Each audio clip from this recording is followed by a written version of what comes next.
ہاں جی، خطبہ حجت الوداع کی اہمیت کے چند نکات درج ذیل ہے۔ مساوات کا درس۔ مساوات ہوتا ہے برابری۔ رسول صلی اللہ علیہ وآلہ وسلم نے سے قبل لوگ مختلف طبقات میں تقسیم تھے، ٹھیک ہے، مختلف ان کے خاندان تھے، طبقے بنے ہوئے تھے۔ غلام آقا کی برابری نہیں کر سکتے تھے، یعنی جو غریب تھے وہ امیر کے سامنے نہیں بیٹھ سکتے تھے، ان کی برابری نہیں کر سکتے تھے، اور عام لوگ سرداروں کے ساتھ گفتگو کرنے کا حق نہیں رکھتے تھے، ٹھیک ہے۔ تو حضور اکرم صلی اللہ علیہ وآلہ وسلم نے یہ ساری سرحدیں توڑ کر انسانوں کو برابر قرار دیا، اور فضیلت کا معیار صرف تقویٰ کو قرار دیا، یعنی کہ جو شخص پرہیزگار ہے، متقی ہے، اللہ تعالیٰ کی زیادہ عبادت کرتا ہے، وہی فضیلت ہے، افضل ہے، فضیلت میں سب سے زیادہ ہے، تو اس کے علاوہ سب انسان برابر ہیں۔ دوسرا ہے جی وحدت و اخوت۔ وحدت کا مطلب ہوتا ہے ایک ہونا، اخوت ایک دوسرے کے ساتھ مل کے بھائی چارے کے ساتھ رہنا۔ اس خطبہ مبارک کے ذریعے یہ پیغام دیا گیا کہ انسانیت کا اتحاد اسلامی بھائی چارے پر مشتمل ہے۔ اس خطبے میں آپ صلی اللہ علیہ وسلم نے رنگ و نسل کے جھوٹے امتیازات کو مٹا کر، یعنی رنگ و نسل کی وجہ سے دو لوگوں میں تقسیم ہوئی تھی، اس کو مٹا کر اسلامی معاشرے میں اخوت پر زور دیا ہے۔ اسلامی اخوت وہ رشتہ ہے جو تمام دیگر رشتوں سے بالا تر ہے، یعنی کہ اسلام میں انسانیت کا رشتہ سب سے پہلے ہے اور جو تمام رشتوں سے اوپر ہے۔ امن اور آتشی کی تعلیم۔ اس خطبہ میں امن و آتشی کی تعلیم دی گئی ہے، کیونکہ یہ بات تہذیب و تمدن اور سماجی ترقی کی بنیاد ہے، ٹھیک ہے۔ امن سے رہیں اور دوسروں کے ساتھ خوش رہیں، اخلاق سے پیش ہیں، یہ تمام تعلیم دی گئی ہے، کیونکہ یہی بات جو ہے وہ تہذیب و تمدن اور سماجی ترقی، یعنی کہ ہماری ترقی کا، ہمارے معاشرے کی ترقی کا جو ہے وہ اس کی بنیاد ہے۔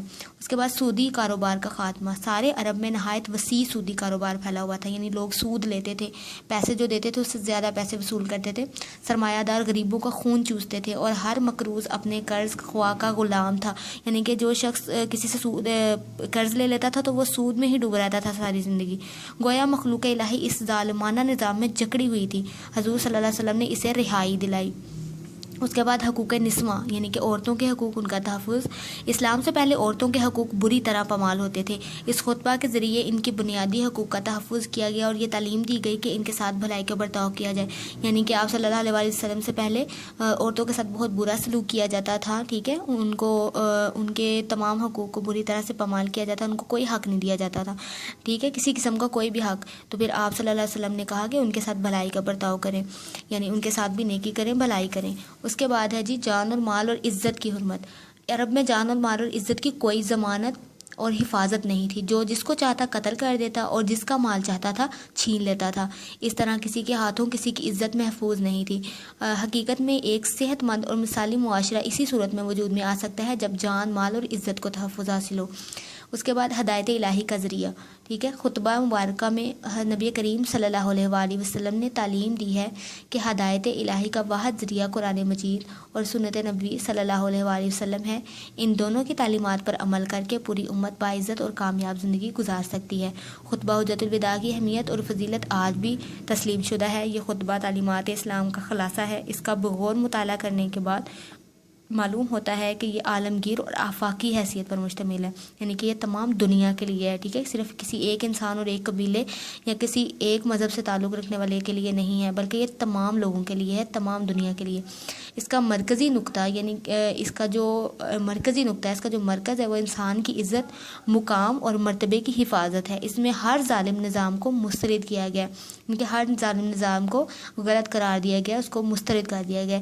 اس خطبہ مبارک کی اہمیت کا اندازہ اس سے بھی کیا جا سکتا ہے کہ اقوام متحدہ نے اپنے انسانی حقوق کی شقوں میں خطبہ مبارکہ کی کئی شقیں شامل کی ہیں، ٹھیک ہے، اور ہر فرد پر لازم ہے کہ وہ اس خطبہ سے روشنی اور رہنمائی حاصل کرے، ٹھیک ہے۔ آپ نے یہ سارا اس کو اچھی طرح سے تیار کرنا ہے، آپ کے ریڈنگ بھی اس میں کویسچن بنتے ہیں، آپ نے اس ریڈنگ کو اچھی طرح سے پڑھنا ہے، اور آپ نے یہ جو آپ کو بتایا جاتا ہے، یہ 26 ذی-القعدہ کو روانہ ہوئے اور اونٹنی کا نام قصوہ تھا، اس طرح سے 1,44,000 تھی خطبہ سننے والوں کی تعداد۔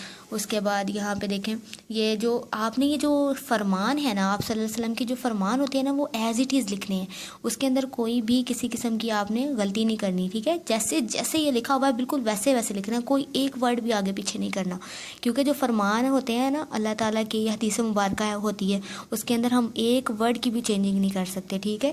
آپ کے شورٹ کوسچنس کے اندر یہ آئیں گے اور ان کو آپ نے اچھی طرح بالکل ایز اٹ از لکھنا ہے جیسے بک میں لکھا ہوا ہے، ٹھیک ہے۔ اچھی طرح سے اس ریڈنگ کو آپ نے ریڈ کریں، اور امید ہے کہ آپ لوگ اس کو اچھی طرح سے تیار کریں گے۔ اللہ حافظ۔